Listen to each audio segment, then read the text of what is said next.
we finished right at about 40 for the ones and 40 for the twos, based on the kind of the 2 lines. And then we practiced for like, 45 minutes before we even went out to scrimmage. So we practiced in Hawks. You guys have seen how we do the ball security circuit, warm-up, stretch, individual, special teams. We had a couple hundred, 300-400 high school coaches here. So individual, special teams, one-on-one, 7-on-7, and then kind of took a little halftime and went over the scrimmage. And we probably got close to 90 plays, maybe 85, 90 plays. So quarterbacks were live. We tackled quarterbacks today and got a lot of good work in. Looked like we came out of it pretty healthy too, which is always important. Any takeaways that you could share, anything striking? The offense really, the offense really moved the ball well today. The offense looked ahead of the defense. I think a lot of it was the quarterbacks running. You get to practice and the quarterback drops back and we blow it dead. Well, today, they had to try to hit Heinrich, had to try to hit Chuba, had to try to hit Jeff, try to hit Richard, and then they bounced off it and ran for big long plays. So that added in a dynamic that we haven't really exposed to the defense. But I thought it was not a ton of penalties, and we looked like a pretty clean. We had Big Ten officials, so it was good to get all that kind of in the stadium. It's my first time coaching in that stadium, so it was pretty cool. Hey Matt, can you talk about just the environment this weekend with the coaches clinic and Coach Osborne speaking, and them all being here to watch practice, coaches and stuff? Yeah, well, I'll just say this.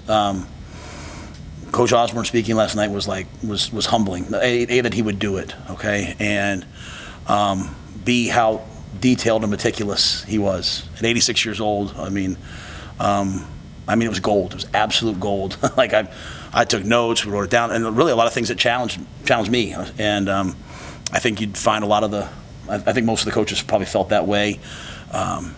Coach was bragging that it's the first time he ever made a PowerPoint. So, and I got up there and just crushed it, absolutely crushed it. So I was really grateful to him and really grateful to the coaches. This week, we want to be a place that people come to. We want to be a destination people come to come talk about football. So we're 100% open. I tell every high school coach, you want to come to practice, you come anytime you want, but we also wanted to have a really good clinic.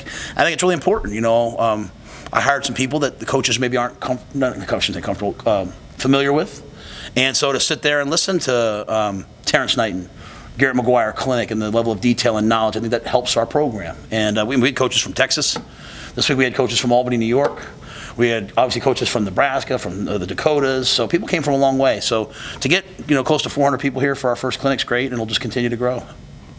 Was Coach Osborne at the scrimmage today? Did you get to watch? So, I don't know if Coach was planning on coming, but once I got on the field, I was, so I'm not sure. I'll check in there afterwards, but I know he was planning on coming. So. What do you think of the quarterbacks today? How they played?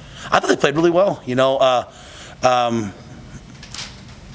They all bring something different to the table. So, I think we probably turned the ball over twice. So some things we have to correct, but we got a lot of good situations. We got third down, we got 2 minute.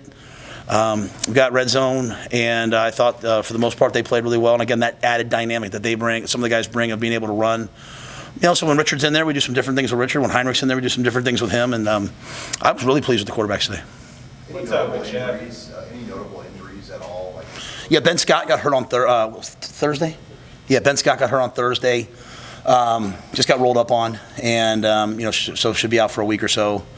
Not long term, no. So it was a knee at first, so we were kind of concerned that day. He was going to be okay, but came back and hurt his knee, but should be back within a week or so. And I'm not, again, I want linemen out there, but Ben's played a lot of football, so it was good to get. And I think Justin Evans Jenkins is really doing a nice job right now.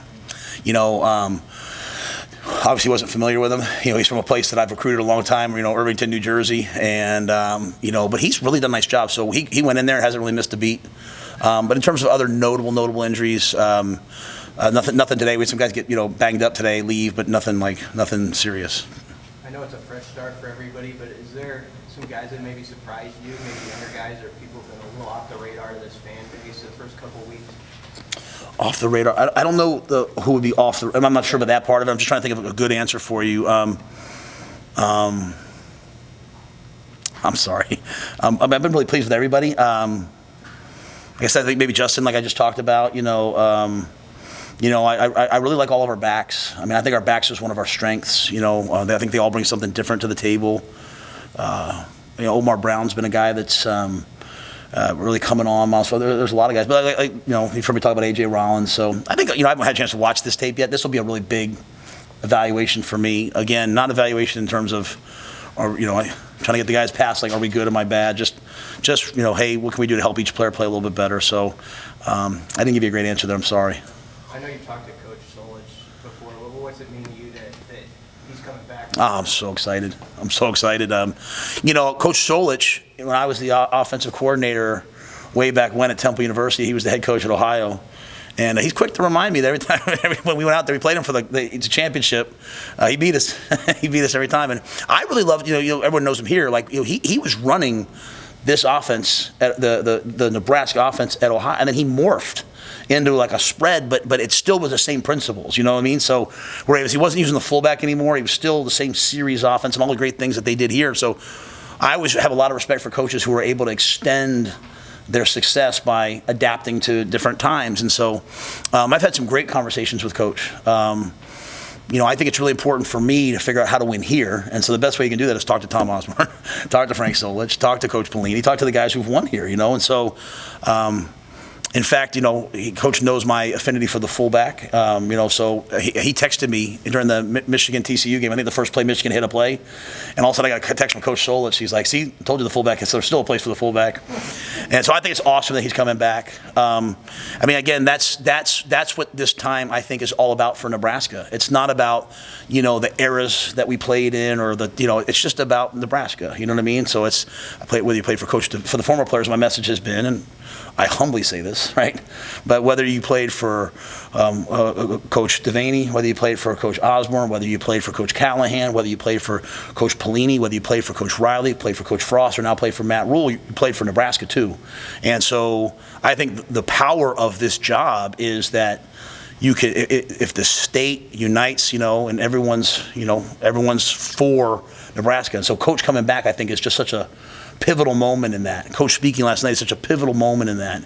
And I'm unbelievably grateful to him for doing it. Do you know of any former players under Coach Solich who are coming back for the game? I don't know that. I know there were former players here today. So we've been we're open to them. So I'm sure that'll mean a lot to a lot of guys. Like I talked to Damon Benning yesterday because he was or today was at practice, and I know how much it meant to him probably that because we played for Coach. So Coach Solich, like Coach Osborne, their impact and their legacy has nothing to do with the amount of wins in the national championships. It's the way they coach their players. They both prove that you can win championships and develop really good men. And we're in a day and age where a lot of schools think it's one or the other, and they proved it's both. So I'm excited to have them back. Trev said that you had a part in that, in bringing Coach Solich back. Is it something you said? It's been a long time since you've been back here. I don't want to put my name in that. I don't want to take any credit for anything because that was Trev. That was Coach Solich. That was probably Coach Osborne, and that was probably a lot of other people. But I expressed to Coach Solich how much it would mean to me to have him here. I so respect him, and I so respect him as a coach and what he did at Ohio and what he did here, and I really want everything to be about Nebraska. Like the first day they put my picture up in the elevator, and the second day it was down. And this is never about me. It's about the players, and it's about Coach Solich coming into the first spring game. I think is just hopefully a tremendously unifying event for everybody. Matt, what about the defense in the scrimmage? Anything flash out to you? We attacked the ball. We got the ball out, and we intercepted the ball. I think Tony. I don't think Tony pressured a ton. I think he wanted to see the guys play with their hands and technique. Looked like we were good in pass coverage. We just gave up a lot of big plays to the quarterback running, which again, I didn't tell them that the quarterback's gonna be live till this morning, so I don't think they were super prepared for it. But I'd be interested to see the tape, see who played well. I think a lot of it for us right now is on defense is about getting guys in the right spots, not about who the starters are. When I say spots, kids always think who's starting. We're going to play so many guys on defense. My philosophy's always been to play a ton of guys up front. We don't want to wear down in games. We don't want to wear down in the season. So we're going to try to play a ton of guys. So it's about getting guys in the right position. So that'll be a really good tape for that. Speaking of pass coverage, Tony White talked about, really kind of glowed about Malcolm Hartzog and what he can do back there. What are your initial impressions been? Yeah, I think he's just a really good football player. play as he can play safety, he can play corner. As a safety, obviously he's a little bit smaller, but he's got toughness. He's got the ability to make plays on the ball. Newsom's an NFL player. He's a really talented guy who's playing really, really hard. And there's a lot of guys that are, want to come. They're really doing good things, Ashton Houseman's been a guy that's really played well all camp. Deshaun Singleton, I see him doing things. Kobe Bretz is really doing a nice job. So we got a lot of guys, and if I didn't say their name, doesn't mean I mean them. Just there's a lot of guys I see flashing in the back end, and that's important to us. The way we'll win is when we recruit safeties and they grow into about 220 pounds and they go down to play linebacker. And the days of the big safety are kind of over. Everyone's kind of moving around. So just as much speed as we can get on the field as possible, and Malcolm gives us that flexibility. Good. Thanks, guys.